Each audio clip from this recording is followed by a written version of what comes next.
All right, today we are digging into a truly massive topic, Indian agriculture. Now, this is a story on an incredible scale, right? It's about feeding over 1 billion people. But it's also a story packed with some deep, deep challenges and some really ambitious solutions. So, let's get into it.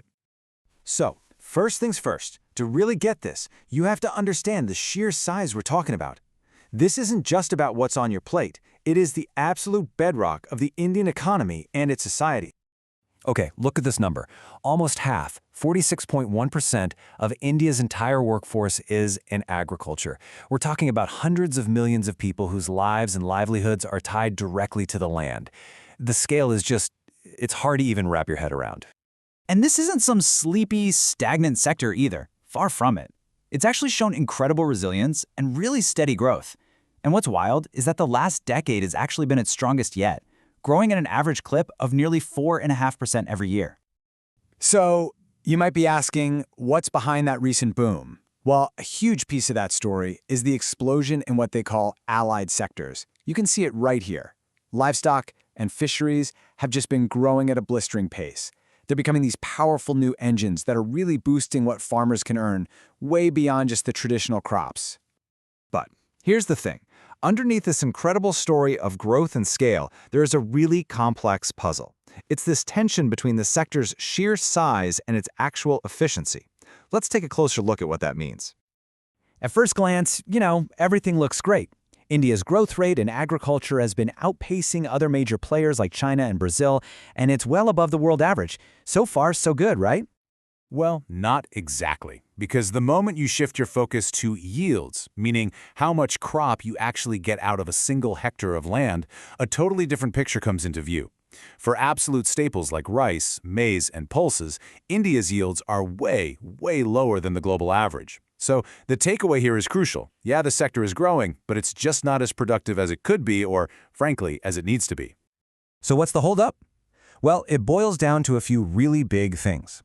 A lot of the farmland is broken up into small, fragmented plots. Climate change is a huge factor, bringing all sorts of weather-related stress.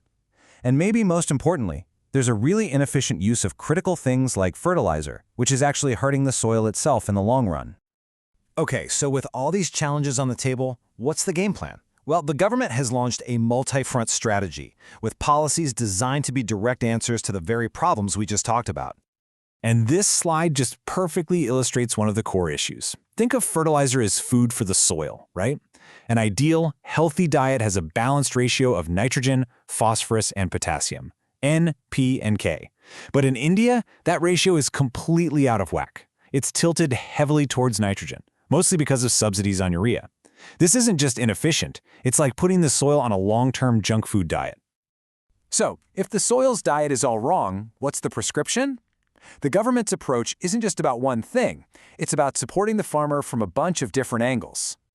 So, one of the key solutions is something called PM Kisan.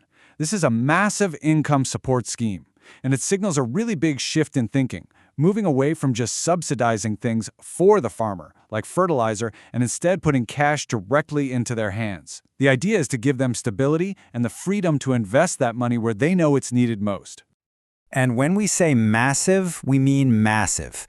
Since this program started, over 4 lakh crore rupees, that's roughly 48 billion US dollars, have been sent directly to millions of farming families.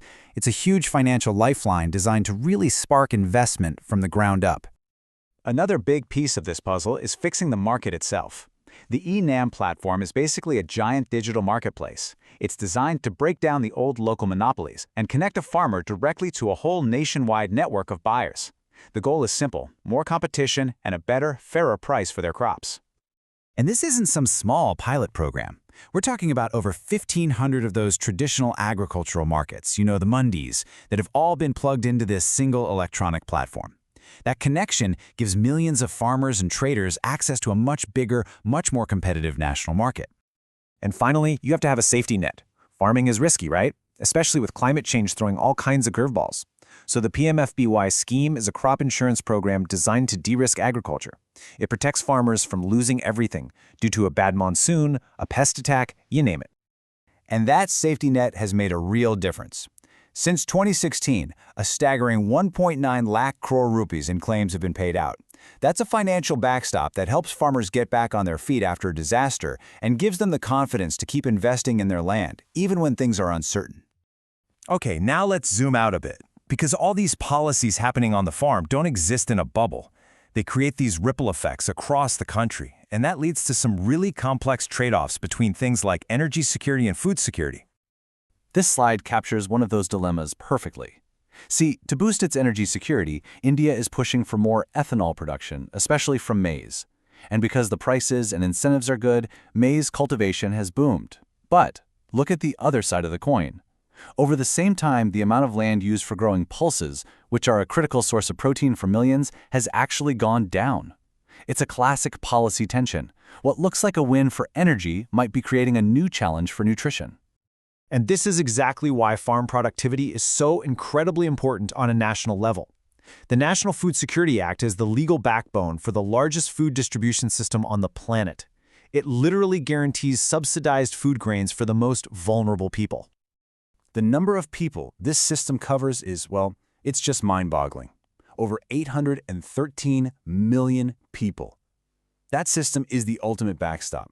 And it's why making sure the agricultural sector is stable and productive isn't just an economic issue, it's a full-blown national security imperative.